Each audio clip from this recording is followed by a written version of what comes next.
রাধে রাধে বন্ধুরা, তোমরা কেমন আছো? আশা করি তোমরা সবাই ভালো আছো। সুন্দর একটা সকাল থেকে একটা সুন্দর ব্লগ তোমাদের সাথে স্টার্ট করলাম।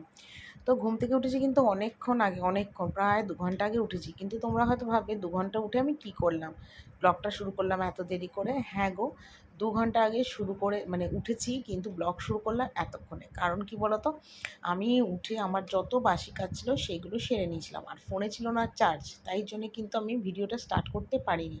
তো ফোনটা ঘুম থেকে উঠেই চার্জে বসিয়েছিলাম 2 ঘন্টার মতন, প্রায় 1.5 ঘন্টা মতন চার্জ হলো। তারপরে গিয়ে আমি ভিডিওটা কিন্তু স্টার্ট করলাম।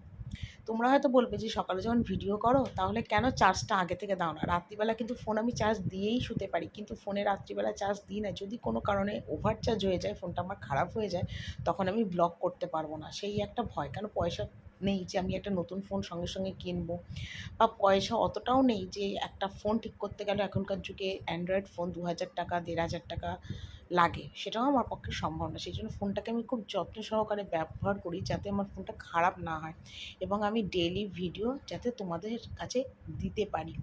তো সেই সব ভেবে চিন্তেই কিন্তু ফোনটা আমি রাত্রিবেলা কোনো সময় ফোনটা আমি চার্জে দিই না। ফোনটা আমি চার্জেই দিই একমাত্র সকালবেলা। এবার তাতে ফুল চার্জ হোক আর না হোক আমি ভিডিও স্টার্ট করে দিই। তো যাই হোক, সকালবেলা উঠে সমস্ত বাসি কাজ সেরে তারপরে একদম ভিডিওটা স্টার্ট করলাম। আর ঘুম থেকে উঠলাম, তারপরে দেখো অনেক জামা কাপড় কেচেছি, অনেক জামা কাপড়, মানে 2 দিন ধরে কাচা হয়নি, তাই প্রচুর জামা কাপড় ছিল, সেগুলো সব কাচলাম। আর ছাদের রোদের দিকে তাকিয়ে আর ছাদে যেতে ইচ্ছা করলো না, আর কোনো জামা কাপড় আমার মেলতে ইচ্ছা করলো না, আজকে এত বাইরে রোদ। তো সেই জন্য আমি ছাদে কোনো জামা কাপড়ই মেললাম না, আমি সোজা বারান্দাতেই মেললাম। আর জামা কাপড় কিন্তু কেচেছিও আমি বাথরুমে, কারণ ছাদের রোদ দেখে আর আমি যেতেই পারলাম না ছাদে। কেন আমার এর আগের দিন ছাদে কেচে এই রোদেতে কেচে আমার এত মাথার যন্ত্রণা উঠেছিল যে আমি তোমাদের বলে বোঝাতে পারবো না, ওষুধ খেয়ে আমাকে কমাতে হয়েছে। তো সেই জন্য আমি চিন্তা করলাম যে না, আমি বাথরুমেতে জামা কাপড়টা কাচবো না, এই বাথরুমে জামা কাপড় কাচবো, ছাদে কাচবো না। তো যাই হোক, তো তারপর একদম ছাদে জামা কাপড় কেচে স্নান টান করে আমি চলে এলাম। আর এখানে দেখো, মা মনসাকে প্রতিদিনের মতো স্নান করে উঠে আমি মাকে সিঁদুর পরাই, ফটো মুছি, ধূপকাঠি দেখাই, এগুলো আমি করি। তো এটা আমার মনের ভক্তি বিশ্বাসই বলতে পারো। আর ছেলে যেহেতু থাকে, তাই ছেলেকে বলি একটু ভিডিওটা করে দে, বাবু ভিডিওটা করে দেয়। আর আমি এখানে চরণেও কিন্তু মাকে সিঁদুর দিই, দিয়ে প্রণাম করি। আর আজকে যাবো একটু মনসা বাড়ি মাকে দুধ কলা দিয়ে পুজো দিতে। তো সেই জন্য একদম চান করে ধোয়া জামা কাপড় পরে রেডি হয়ে গেছি, কারণ ঘরের এই ধূপকাঠিটা দেখিয়ে তারপর আমি সোজা চলে যাব মনসা বাড়ি। আর আমাদের এখানে মনসা বাড়ি খুব ফেমাস, তো সেখানেই পুজোটা দিতে যাব। আর যেহেতু আজকে মানে শনিবার, তো সেই জন্য আরও পুজোটা মানে দিয়ে আসবো আর কি মাকে। যেহেতু মাকে আমি ফটো এনেছি, মাকে বসিয়েছি ঘরে, তো তাকে তো একটু সেবা পুজো দেওয়াটা দরকার। তো সেই কারণের জন্যে আমি কিন্তু মনসা বাড়ি গিয়ে মাকে দুধ কলা ধূপকাঠি দক্ষিণা দিয়ে পুজো দিয়ে এসেছিলাম আজকে। তো সেই জন্যই সকাল সকাল একদম সমস্ত কাজ সেরে চান করে ফ্রেশ হয়ে একদম রেডি হয়ে গেছিলাম মাকে পুজো দেব বলে। তো যাই হোক, এখানে একদম সুন্দরভাবে মাকে ভক্তি ভরে করলাম। আর মার ফটোর দিকে তাকিয়ে না বেশিক্ষণ থাকতে পারে না, মনটা এত খারাপ হয়ে যায়, এত ভিতর থেকে না আমার চোখের জল চলে আসে মার জন্য। কেন কি জানি, আমি মানে ঠিক বলে বোঝাতে পারবো না, মনের এই ফিলিংসটা আমার জন্য কীরকম একটা হয়েছে।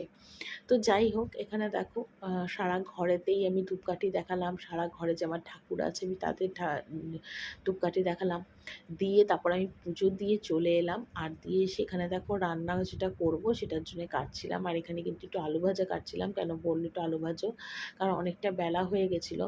তো সেই কারণের জন্য আমাকে বিশেষ কিছু রান্না আজকে আর করতে আর কি হবে না, যেহেতু অনেকটা বেলা হয়ে গেছিলো।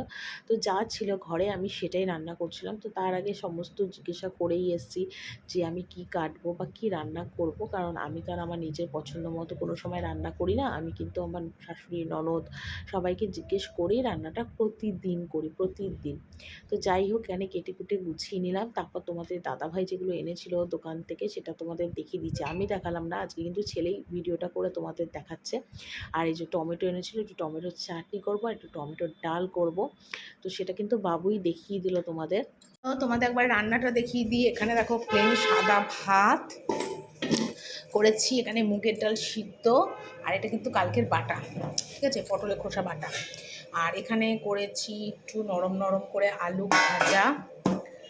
আর এখানে করেছি দেখো মুগের ডাল টমেটো দিয়ে, এই যে টমেটো দিয়ে ঘন ঘন করে মুগের ডাল, আর এটা কিন্তু খেতে বেশ ভালো লাগে।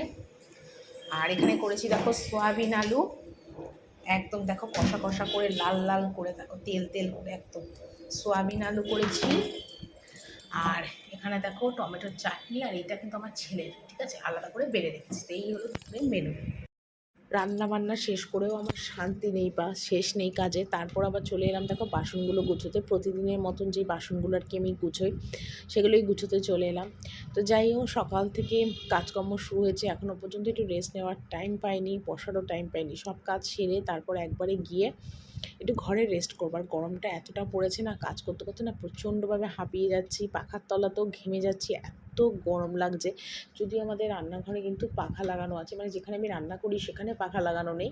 আরেকটা যে মানে রান্নাঘর আর তার সাথে যে মানে খাওয়া দাওয়ার যেখানে খাওয়া রান্না করে রাখি, বাসন কোসন রাখি, সেখানে কিন্তু পাখা লাগানো আছে, কিন্তু তারপর এত গরম লাগে আর কি বলবো। তো যাই হোক, তারপর দেখো এখানে চলে এলাম জামা কাপড়গুলো ভাঁজ করতে। বিছানার চাদরটা যেহেতু চেঞ্জ করিনি, তো সেই জন্য ধোয়া জামা কাপড় আর বিছানার উপর তুললাম না, তাই ভাবলাম আজকে মেঝেতে বসেই জামা কাপড়গুলো গুছাই। আর তাছাড়া আমার প্রতিদিন ঘর মোছা হয়, আমার কোনো অসুবিধা নেই। বিছনা মানে মেঝেতে বসে আমি জামা কাপড় ভাঁজ করতেই পারি। আর এখানে আমার সুবিধা হবে, কারণ একটা করে নাইটি ভাঁজ করব, আর আমার ড্রয়ারের মধ্যে ড্রেসিং টেবিলের ড্রয়ারে কিন্তু ঢুকিয়ে দিতে পারবো। তো সেই জন্য একটু সুবিধাও আমার হবে। কিন্তু আমি মানে নিচে বসি না কেন বলতো, আমার ভীষণ কোমরের মানে ব্যথার পেন আছে, মানে স্পন্ডালাইটিস আছে, আমি নিচে বসতে পারি না। কিন্তু কী করব বলো। আর তাছাড়া আমার কদিন ধরে প্রচণ্ড স্পন্ডালাইটিসের ব্যথা, ইউরিক অ্যাসিডের পায়ে ব্যথা একটু বেড়েছে। তো দেখি আবার একটু ওষুধ মনে হয় শুরু করতে হবে, খাওয়া না তো মানে কাজকর্ম করতে খুব প্রবলেম হচ্ছে আমার। তারপর দেখো সমস্ত নাইটিগুলো এখানে ভাঁজ করছিলাম, আর বাবু যাবে একটু ঠাকুর ঘরে। তো সেই জন্যে আমি ভাবলাম যে বাবু চানে চলে গেছে, ঠাকুর ঘরে যাবে, তো তার আগে আমি কাজকর্মগুলো একটু সেরে নিচ্ছিলাম। মানে সব কাজ সেরে তারপর একটু রেস্ট করবো, এটাই মানে ইচ্ছা আর কি। তো তারপরে এই করতে করতে বিকেল হয়ে গেল, অনেকটাই বিকেল হলো। তারপরে দেখো এখানে এলাম ছেলের কম্বলটা কাচতে। মানে তোমাদের দাদা ভাই, আমার আর ছেলে তিনজনের কম্বলই কাচবো। তবে আজকে 3টে কম্বল একসাথে কাচতে পারবো না, আজকে শুধু ছেলের কম্বলটাই কাচছিলাম।